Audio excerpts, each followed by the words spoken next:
আজকে বানাবো কাঁচকলার কোপ্তা। কলাটাকে কেটে লবণ দিয়ে সিদ্ধ করে নেবো। ওদিকে কিছুটা আদা, জিরে, কুমড়োর বীজ, 3টে কাঁচা লঙ্কা দিয়ে মিক্সি করে নেবো। মিক্সি আসলে কলাটা সিদ্ধ করা কলাটাকে ছাড়িয়ে নেবো। ছাড়িয়ে তাতে সামান্য পরিমাণে হলুদ, লবণ, জিরে গুঁড়ো, ধনিয়া পাউডার, 2 চামচ বেসন দিয়ে চটকিয়ে মেখে নেবো। মাখা মাখা হয়ে আসলে কড়াই গরম করে তেলটা গরম হয়ে আসলে কোপ্তাগুলোকে দিয়ে দেবো। লাল লাল ভাজা ভাজা হয়ে আসলে কোপ্তাগুলোকে তুলে রাখবো। তারপরে কিছুটা পরিমাণে তেল দিয়ে সামান্য পরিমাণে জিরে, 2টো শুকনো লঙ্কা আর আগে থেকে করে রাখা মিক্সিটা ঢেলে দেবো।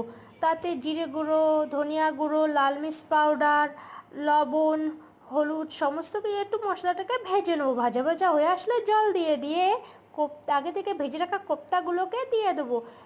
দিয়ে একটু ফুটিয়ে নামিয়ে নিয়ে রেডি কাঁচকলার কোপ্তা।